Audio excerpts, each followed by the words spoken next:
마태복음 7장 1절입니다. 오늘은 판단하지 말라 합니다. 판단하지 말라. 마태복음 7장 1절 말씀 같이 읽겠습니다. 판단하지 말라. 이로써 너희가 판단을 받지 아니하리라. 번역이 잘 됐네요. 판단하지 말라. 이로써 판단을 받지 아니하리라. 지금까지 판단을 받지 아니하려거든 이런 식으로 번역했었는데 이제 결과적으로 번역을 쫙 해놨네요. 판단하지 말라. 이로써 너희가 판단을 받지 아니하리라. 번역이 잘했네. 잠깐 기도합시다. 위대하시고 건조하는 하나님 감사합니다. 또 하나님께서 은혜 주셔서 이 시간 주의 말씀을 선포합니다. 선포된 모든 말씀들이 성도들 마음 안에 잘 전달되고 또 아버지 하나님 그들의 선하고 정직한 마음에 뿌려져서 30배, 60배, 100배 열매를 맺게 해주시고 모든 성도들이 말씀을 빼앗기지 않도록 또 마음에 흘러나가지 않도록 해주시고 믿음과 잘 결합하여 들어 주시옵소서. 주의 영에 격신되는 기름 부음이 넘치게 하셔서 아버지 하나님 모든 말씀들이 빛이 되고 또 그들이 생명이 되고 양식이 되고 힘이 되게 하옵시고 또 이 말씀이 믿는 자들은 효력이 일하느니라 말씀하신 대로 그 말씀이 우리한테 일하는 것을 모두 알게 해주시옵소서. 사랑 아버지 하나님 위한 말씀을 전하는 종에게 힘을 주시옵시고 아버지 하나님 정확하게 또 오늘하고 영감 있게 권능 있게 선포하도록 해주시옵소서. 저는 오늘도 주 앞에 있습니다. 주님께서 오시고 이 말씀을 정확하게 알아듣게 해주시고 깨닫게 해주십시오. 이 말씀을 통해서 저희가 이 말씀대로 살고자 하는 선한 소원을 주시고 또 아버지 하나님 말씀의 권능을 더 느끼게 해주십시오. 감사드립니다. 주의 성기도합니다. 아멘. 오늘 말씀은 판단하지 말라 합니다. 성경 읽다 보면 모순처럼 보이는 구절들이 몇 개 있습니다. 한쪽에서는 하지 말라, 한쪽에서는 하라 이런 구절들이 있죠. 그 중에 하나가 판단에 관한 말씀입니다. 판단하지 말라, judge not, 판단하지 말라 이렇게 돼 있어요. 근데 성경 읽다 보니까 판단하지 말라 이 말씀이 굉장히 유명한 말씀이니까 늘 듣고 보고 읽고 또 설교도 많이 들었는데 읽다 보면 또 판단하라는 말씀이 있습니다. 저기 또 판단하라고 돼 있네 이런 게 있죠. 이건 성경의 모순이나 오류가 아닙니다. 판단하지 말라는 것은 육체를 따라 외모를 따라 자기 생각에 따라서 또는 자기 이익에 따라서 판단하지 말라 이 말이죠. 판단하라는 말씀은 의로운 판단, 영적인 판단으로 판단하라 이 말씀이고요. 요한복음 7장 24절에 겉모양에 따라 판단하지 말고 도리어 의로운 판단으로 판단하라. 우리는 무엇이 옳은지 판단해야 됩니다. 누가복음 12장 57절에 참으로 또 어찌하여 너희 스스로 무엇이 옳은지 판단하지 아니하느냐 이 말은 뭐죠? 판단하라는 말이죠. 그러니까 주님께서 여기서 판단하지 말라 했는데 또 어느 곳에서는 판단하지 아니하느냐 했죠. 우리는 무엇이 옳은지 판단해야 돼요. 늘 판단하죠. 선거철에는 누굴 찍을지 판단해야 되잖아요. 어느 당을 찍을지 판단해야 된다고. 아니면 어느 후보를 찍을지 판단해야 되고. 사람들은 평생 동안 늘 판단하면서 살고 있습니다. 하루에도 우리는 수백 번, 수천 번 판단해야 할 일이 있습니다. 사람들은 누가 인정하든 인정하지 않든 스스로 재판관이 되어서 모든 것을 판단합니다. 어떤 사건이나 일에 대해서 판단합니다. 어떤 사람에 대해서 판단합니다. 판단력이야말로 분별과 지혜의 결정체입니다. 판단력이야말로 분별과 지혜의 결정체예요. 바른 판단을 내리기 위해서 우리가 올바른 판단, 선한 판단, 우리는 늘 좋은 판단이라 그러죠. 좋은 판단, 빠른 판단. 그런데 사실은 의로운 판단이 중요합니다.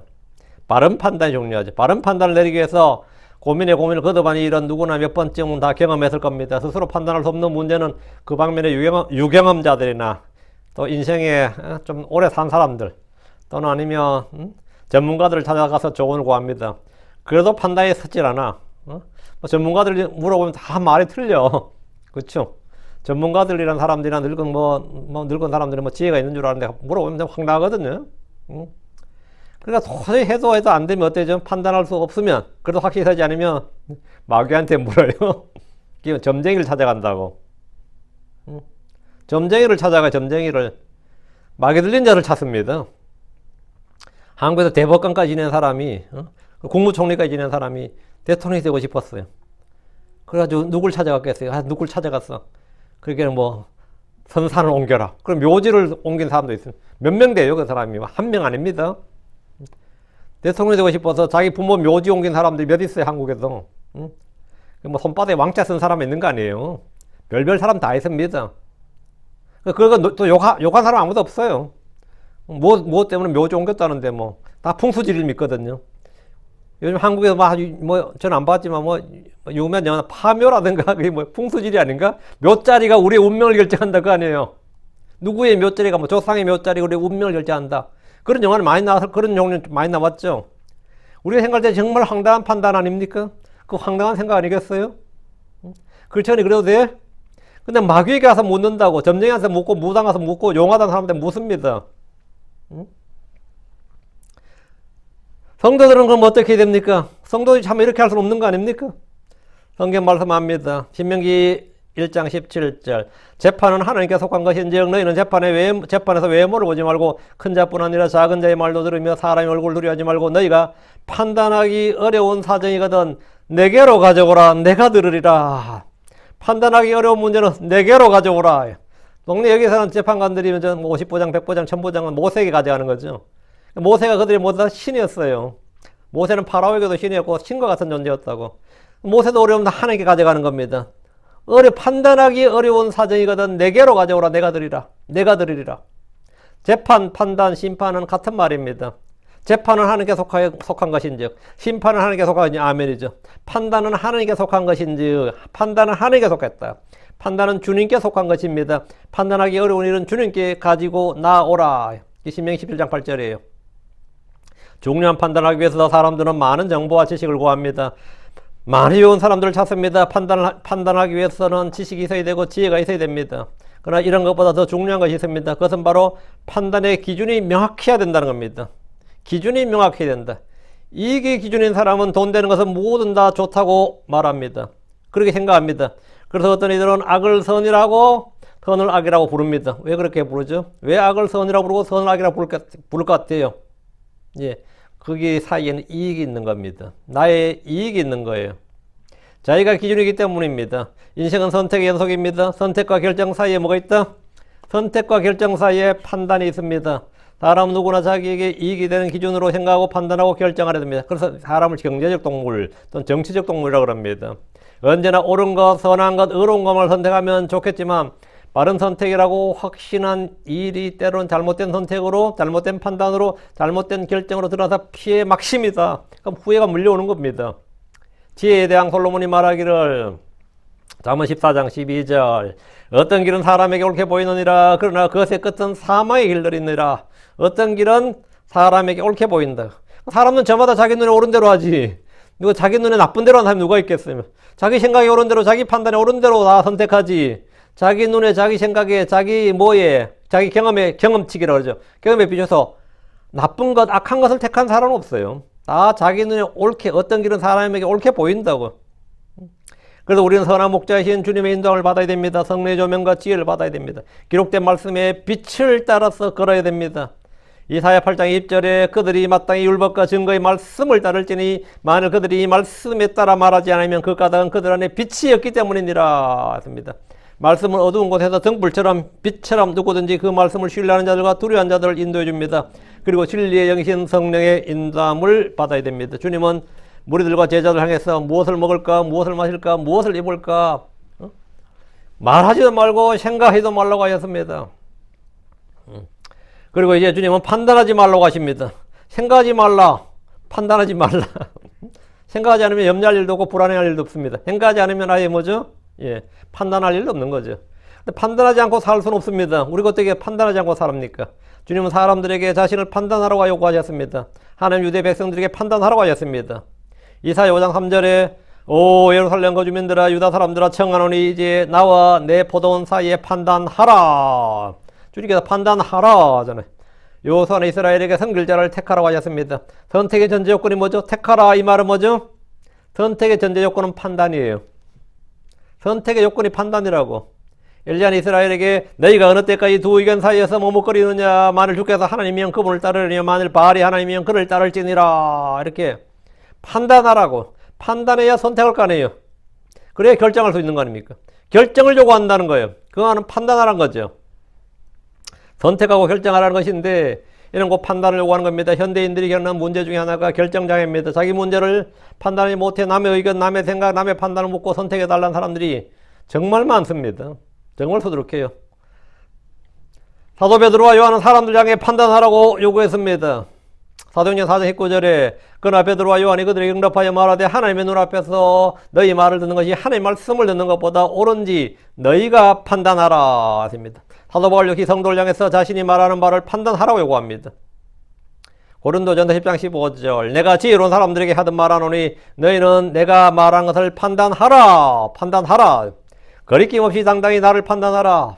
나의 말을 판단하라고 요구하는 것은 이들이 마음에 거리낌이 없고 선하고 순수한 양심을 가졌기 때문입니다. 다윗은 시편에서 수차례나 주님께서 자신을 판단해 주시기를 구했습니다. 시편 26편 1절 나를 판단하소서 주여 이는 내가 나의 순전한 가운데서 걸었으며 했습니다. 주님의 판단은 정확합니다. 주님의 판단은 틀림이 없습니다. 주님은 재판을 굽게 하지 않으시며 정확무합니다. 그분의 판단은 의롭습니다. 판단하지 말라는 말씀은 그냥 그 자체로서가 아니라 그 뒤에 생략된 말씀이 있습니다. 판단하지 말라. 이건 생략된 말씀이 있다고요. 1절 말씀을 보십시오. 1절 판단하지 말라 그리하면 너희가 판단을 받지 아니하리라. 여기서 이로서라 했는데 that을 이제 명령문이라서 판단하지 말라.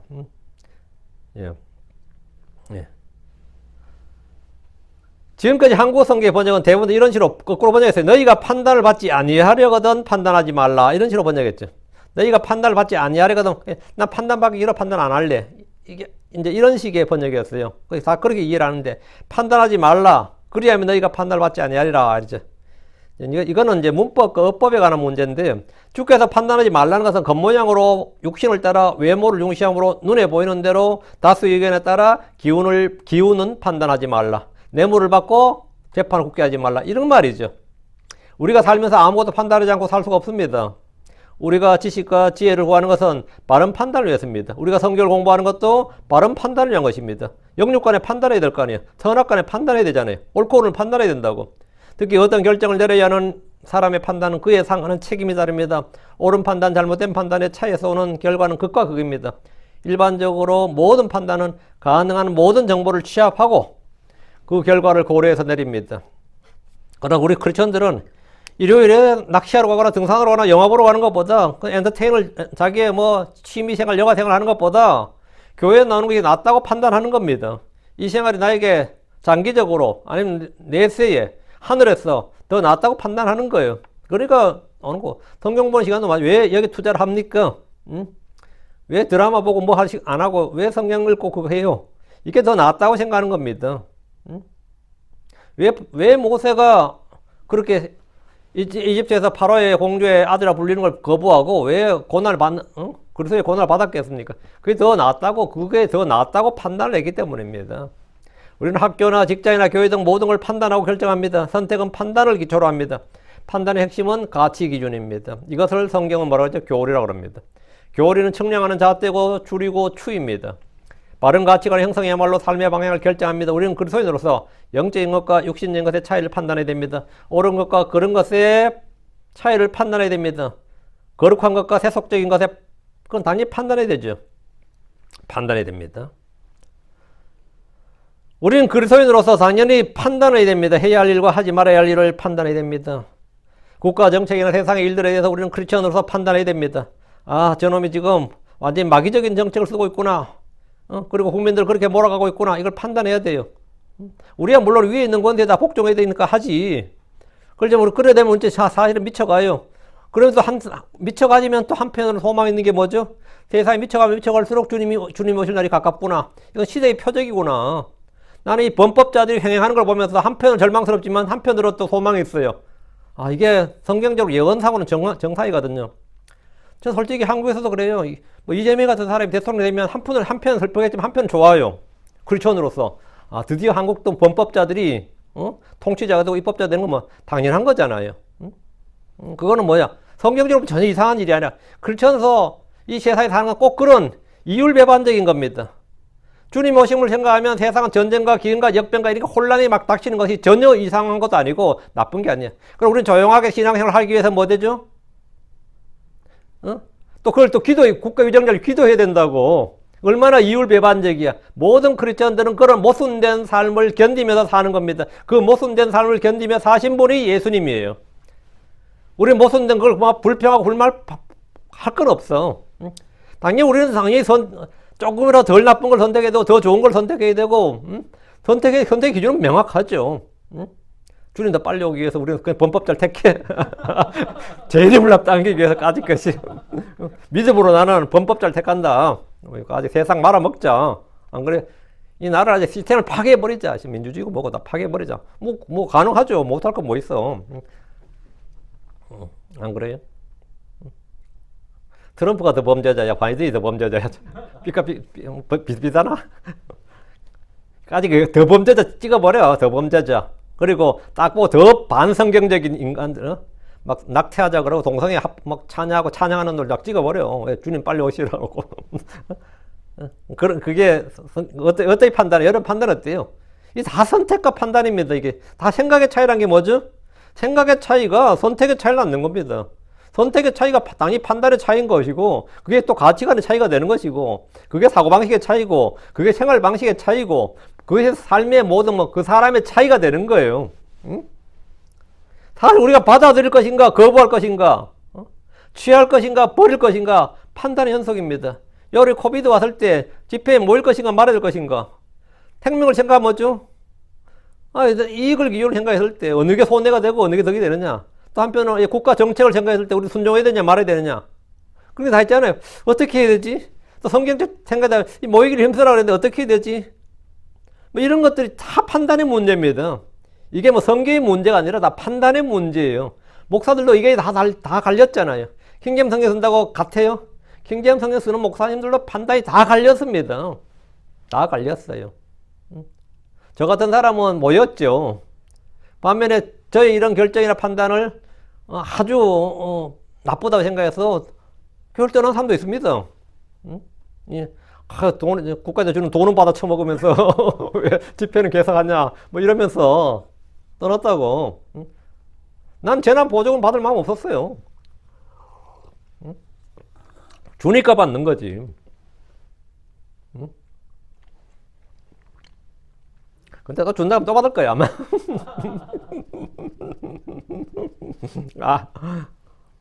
나중에 또 기름값 팍팍 올라 또.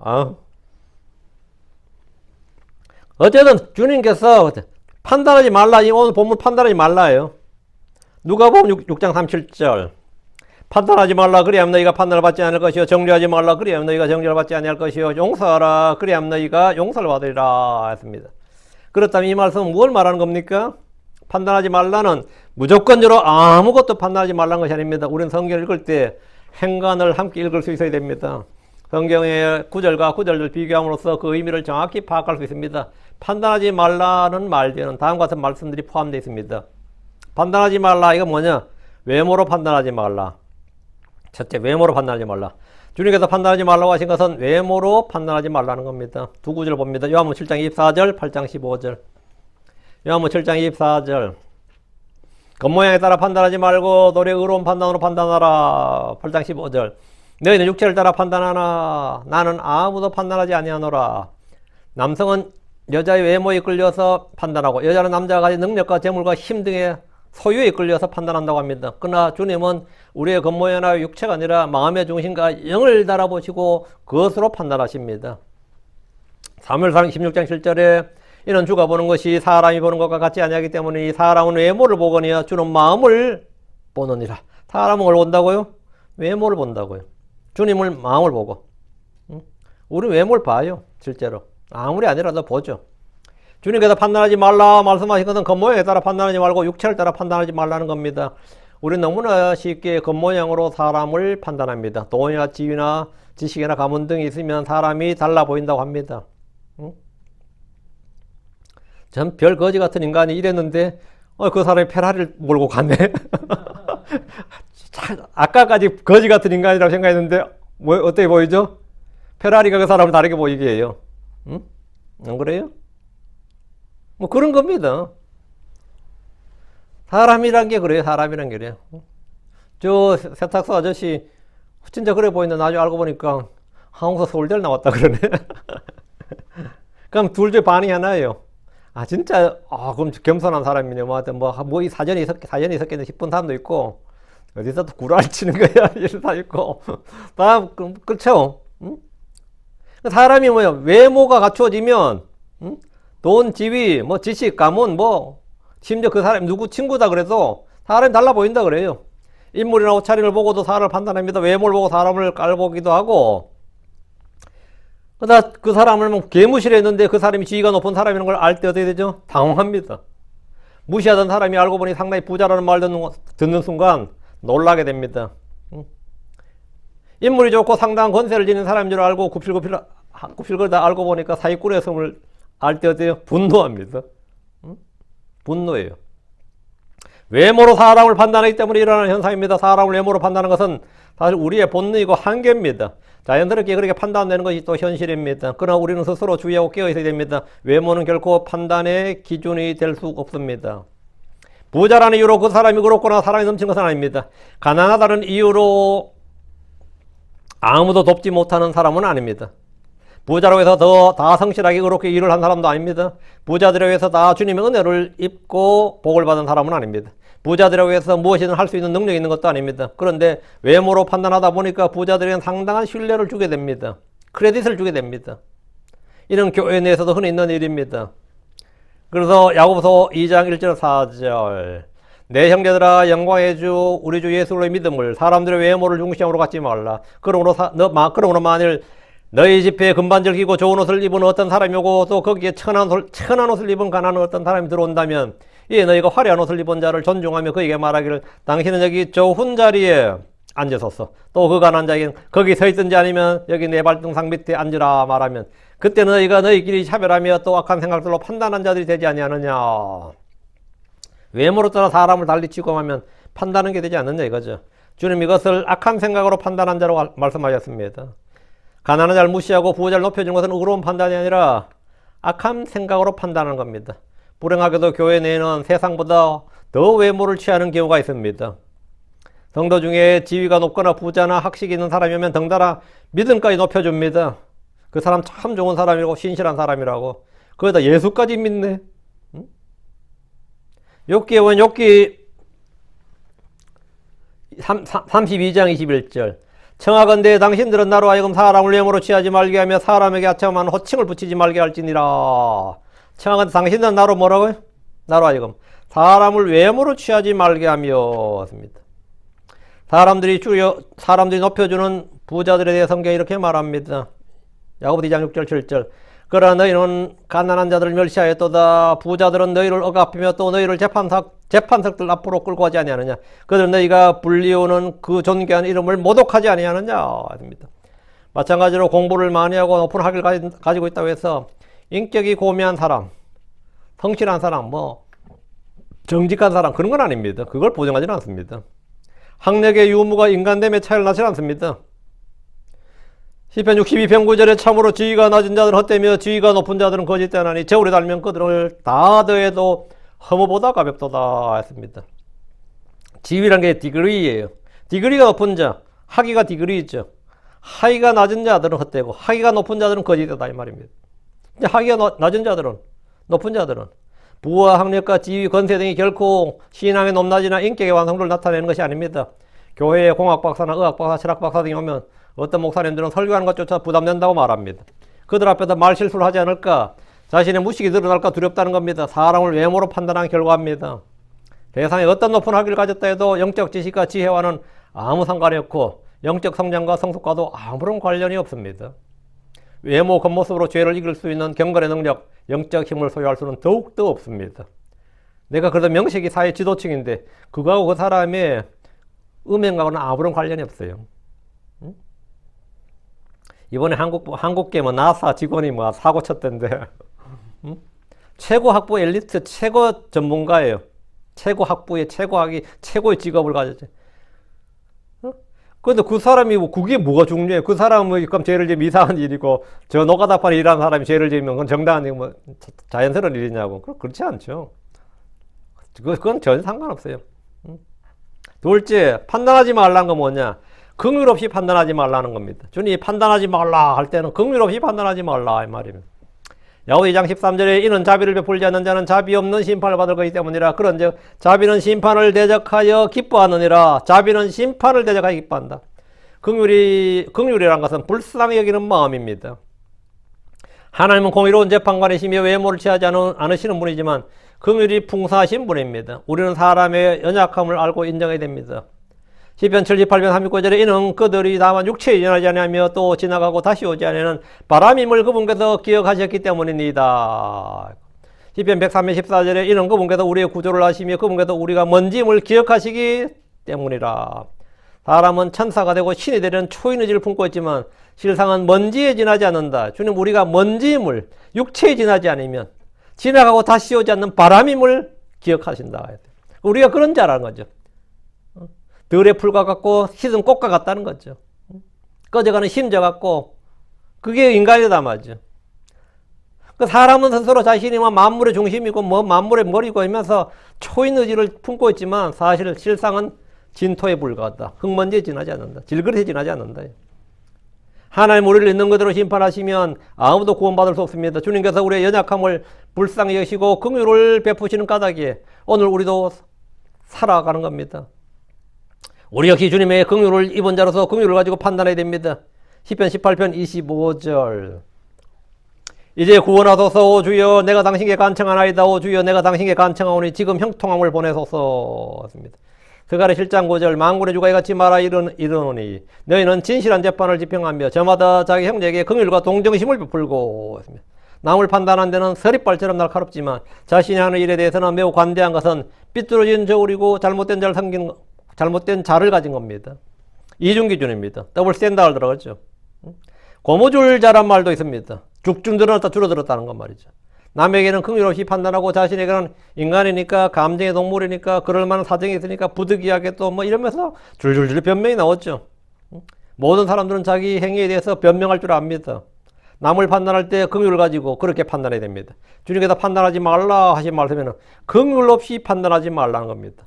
항상 긍휼을 여기고 긍휼을 가지고 판단하라. 됐지? 판단하지 말라 이 말은 뭐냐면 율법을 판단하지 말라는 겁니다. 율법을 판단하지 말라. 율법을 판단한 자들이 되지 말아야 됩니다. 율법은 의롭고 거룩한 겁니다. 율법은 영적인 겁니다.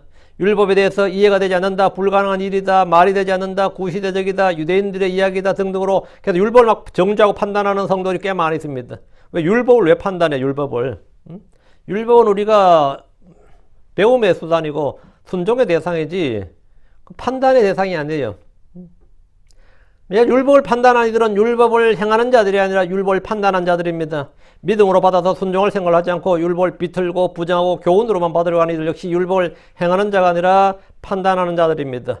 자기 형제를 비방하거나 판단한 자들 역시 율법을 비방하고 판단한 자들입니다. 야고보 4장 11절. 서로 악하게 말하지 말라. 형제들아, 자기 형제를 악하게 말한 자는 자기 형제를 악하게 말한 자는 자기 형제를 판단한 자는 율법을 악하게 말하며 또 율법을 판단하느니라. 그러나 만일 내가 율법을 판단하면 율법을 행하는 자가 아니요 도리어 판단한 자니라. 주님은 형제들 간에 서로 비방하는 일은 율법을 비방하고 판단하는 자로 여기셨습니다. 형제들 간에 서로 비방하고 불평하는 일, 험담하는 일 모두 다 정죄받을 일입니다. 야고보 5장 9절에 서로에게 원망하지 말라 형제들아. 그리하여 너희가 정죄를 받지 아니하리라. 보라, 심판자께서 문 앞에 서 계시느니라. 율본 형제들아, 서로 사랑하라. 서로 돌아보라. 서로 짐을 나누어지라고 말하기 때문입니다. 육체의 본성대로 사는 것은 쉬운데 율법대로 사는 것이 불가능하고 행한 이들이야말로 율법의 비방자고 판단자입니다. 율법은 우리의 삶의 기준입니다. 기준이에요. 그것도 초등 원리입니다. 아주 고등 원리가 아니라 엘리먼트의 초보적인 것이라고. 우리는 사실은 성령의 법을 해서 그 율법보다 훨씬 더 높은 삶을 영위해야 됩니다. 크리스천들은. 자유의 법, 성령의 법, 믿음의 법. 이 그리스도의 법을 성취하는 성취자로서 살아야지 뭐. 율법을 비방하고 판단할 일은 전혀 없습니다. 그렇게 해서는 안 된다고. 넷째, 판단하지 말라. 이 말은 뭐냐? 뇌물을 받고 판단하지 말라. 뇌물을 받고 판단하지 말라.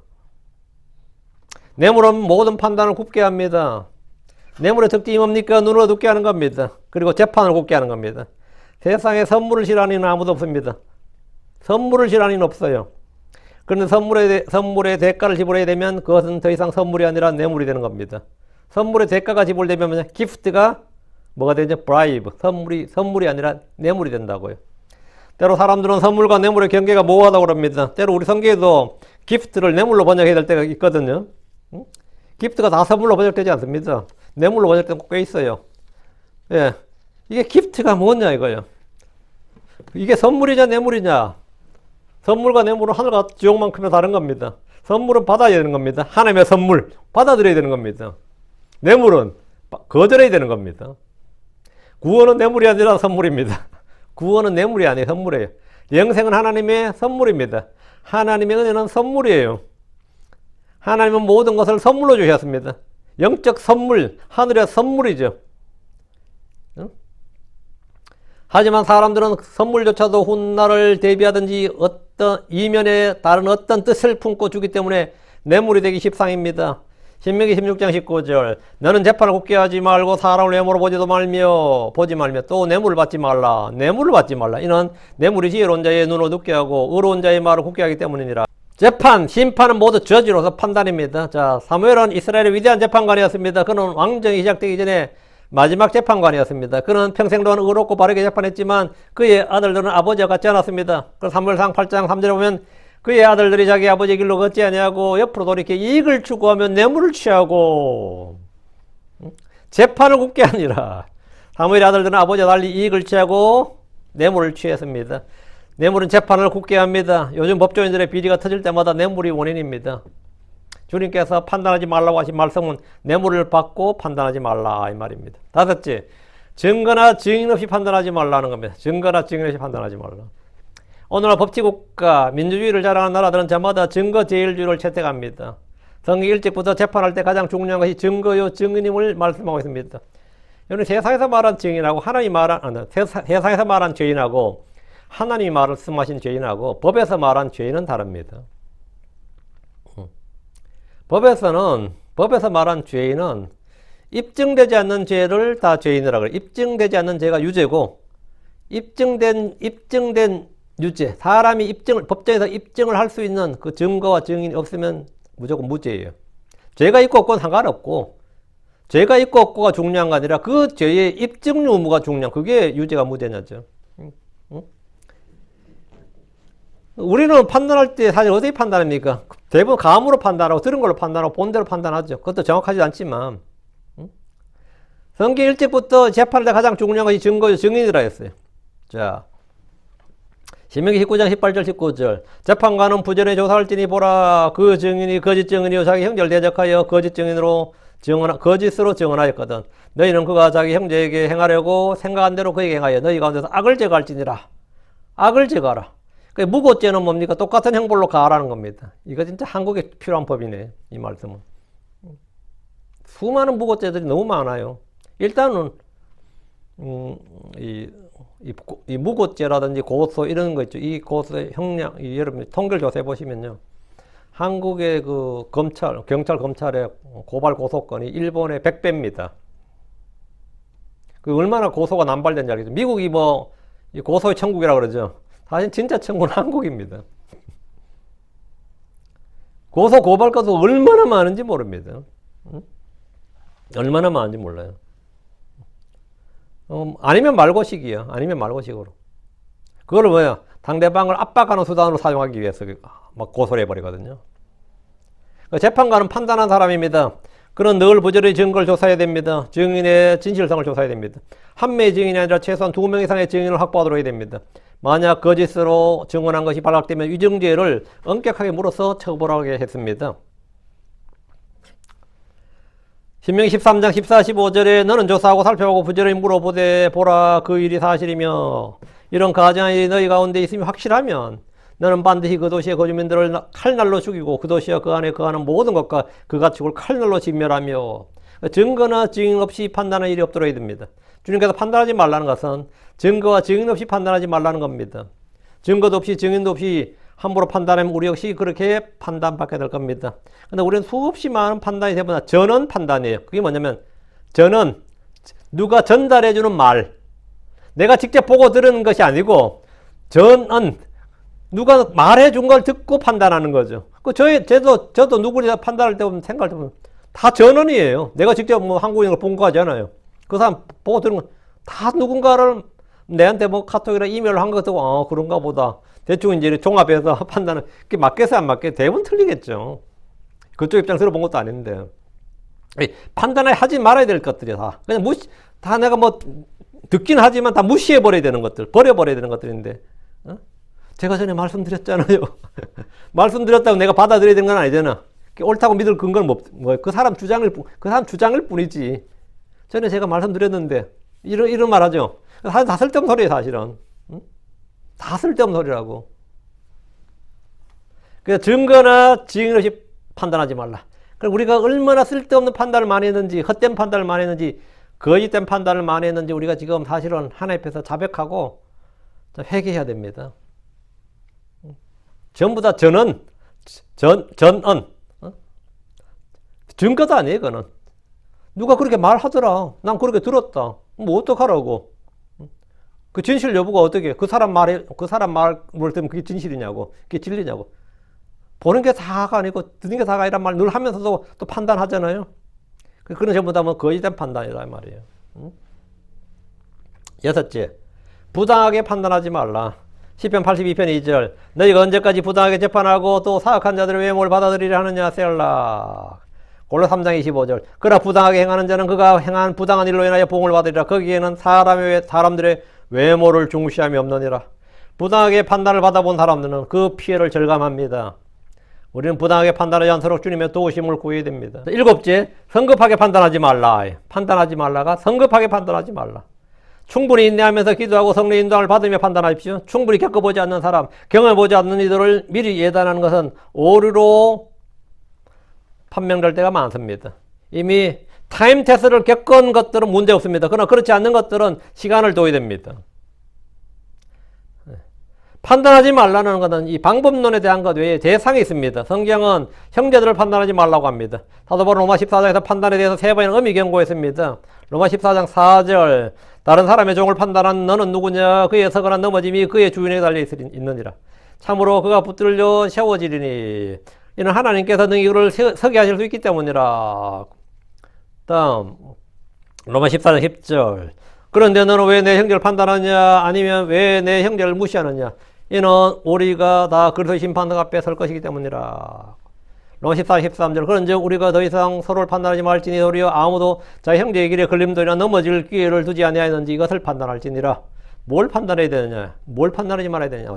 우리는 형제들을 판단할 수 없습니다. 대신 우리는 형제들의 길에 걸림돌을 두었는지 넘어질 걸 두었는지 그걸 판단해야 됩니다. 우리는 어떤 사람의 삶을 판단하는 재판관이 아닙니다. 그건 하나님이 하실 일입니다. 어떤 사람에 대해서 선악간의 판단을 이런 주님께서 하실 겁니다. 우리는 사실 그 사람을 모릅니다. 왜 그렇게 했는지 사실 잘 몰라요. 남의 사정을 우리가 어떻게 합니까? 남의 진심을 솔직히 어떻게 하느냐고.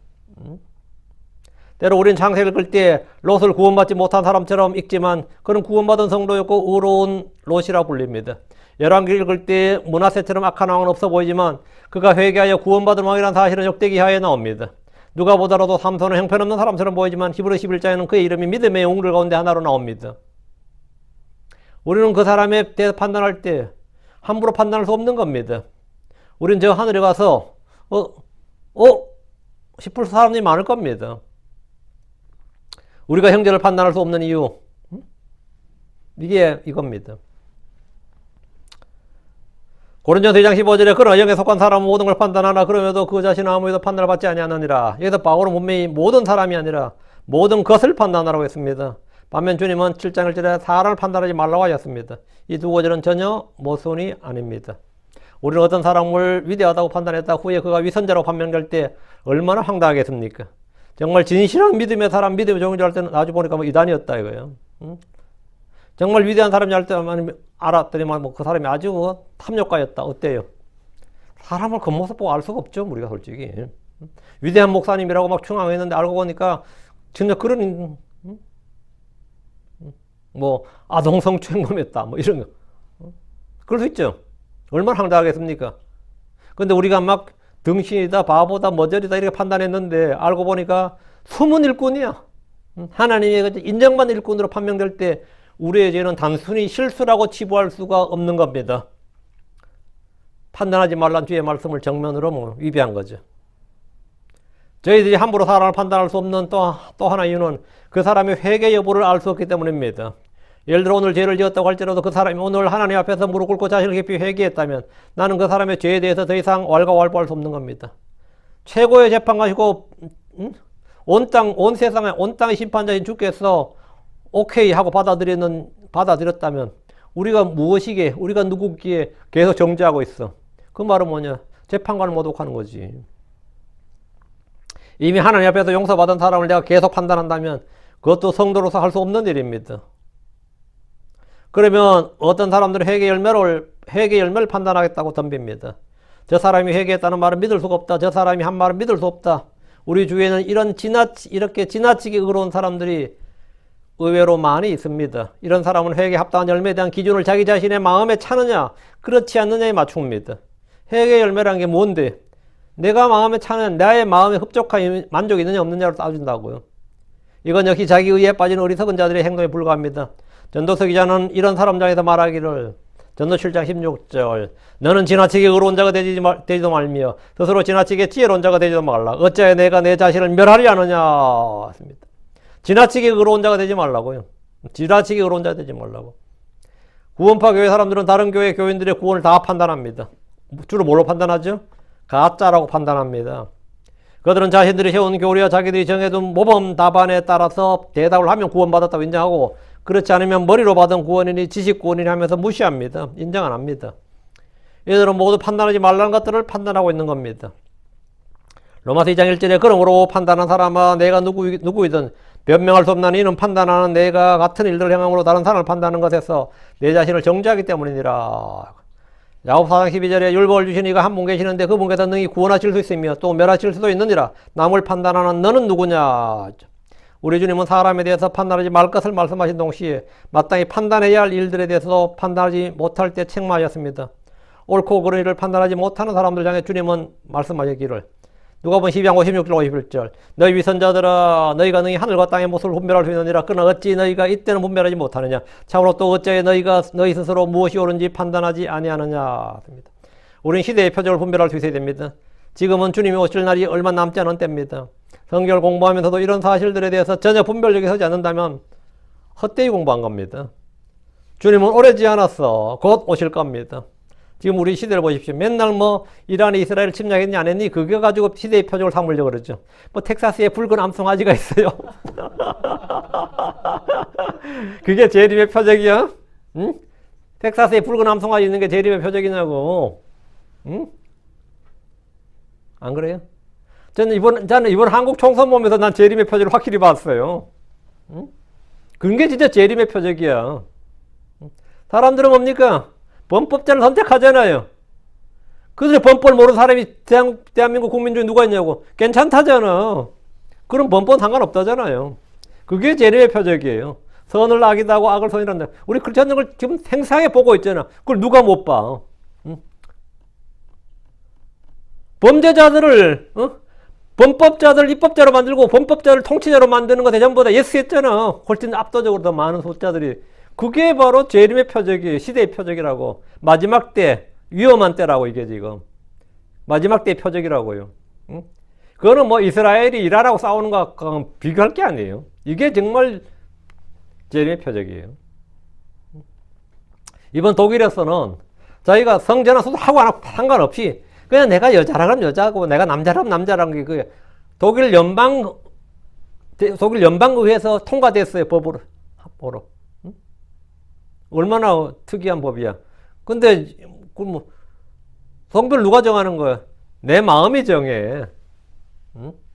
염색체가 정하는 게 아니고 생물학적 증거나 염색체가 정하는 게 아니고 누가 정한다고?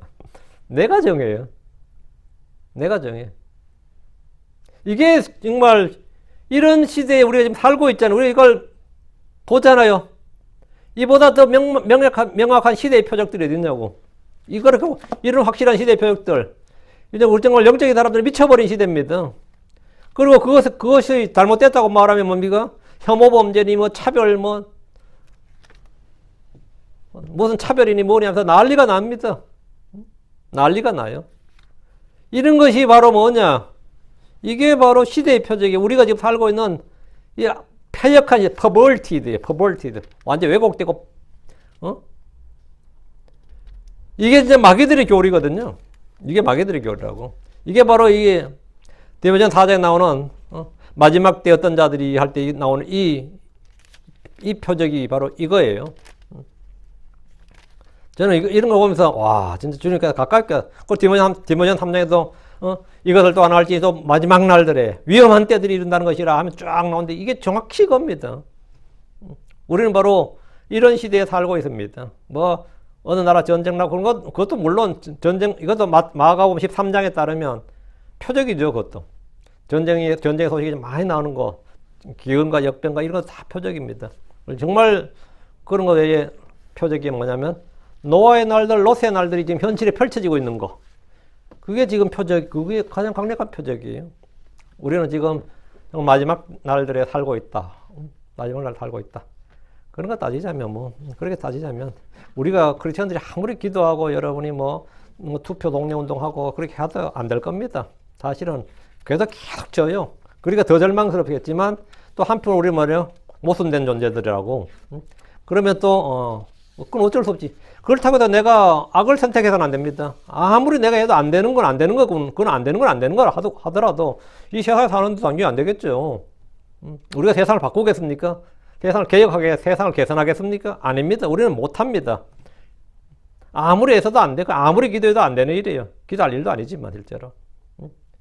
제가 여러분에게 뭐 설교를 아무리 선거운동 한다고 내가 지지하는 사람 당선 못 시켜요. 40일 금식한다고 당선 못 시킵니다. 그건 미친 목사지, 그렇게 되면. 내가 미친 목사가 되는 거고. 그런 거 안 되고요.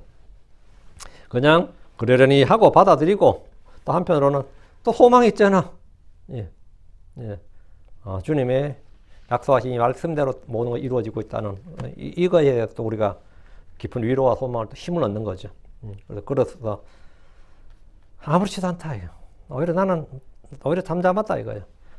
오히려 막 세상 미쳐 돌아가는 것 같은 게 한편으로 보면 정상이다 이거예요. 성경적으로 보면 또 정상이다. 그게 성경적으로 예언의 성취다 이거예요.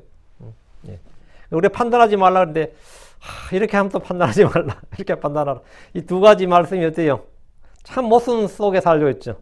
판단하지 말라 맞죠? 판단하라 맞는 말씀이죠. 내일 계속하겠습니다. 이건 정말 우리 크리스천에게 중요한 삶의 원칙 기준이기 때문에 너무나 중요하거든요. 이 말씀을 이해 잘 못한다면 저 목사가 미쳤나 싶고 그럴 수도 있습니다. 우리는 성경 말씀이 그렇습니다. 기도합시다. 위대하고 여러분 주 하나님 감사합니다. 하나님 주의 말씀 선포했습니다. 하나님께서 주신 말씀을 저희가 잘 이해할 수 있도록 해주시고 듣는 혼들이 또 여러 번 반복해서 듣고 깨닫게 해주시옵소서. 아버지 하나님, 사람의 입을 통해 전달되는 말씀은 참으로 또 왜곡될 수도 있고 또 아버지 하나님 오해를 할 수도 있고 또 아버지 하나님 변질될 수도 있습니다. 그러나 기록된 주의 말씀은 언제나 그 자체입니다. 아버지 하나님, 모든 성도들이 이 말씀을 듣고 또 성경 구절 찾아가면서 베레아 사람처럼 이 말씀을 상고하고 연구하고 공부하고 또 찾아서 과연 그러한가 확인할 수 있도록 해주시옵소서. 그래서 주의 말씀만을 받게 해주실 간구합니다. 전능자 주 하나님, 목사들이 강례 선포하는 말씀들이 다 옳은 게 아닙니다. 아버지 하나님, 때로는 그릇되게 할 수도 있고 왜곡될 수도 있습니다.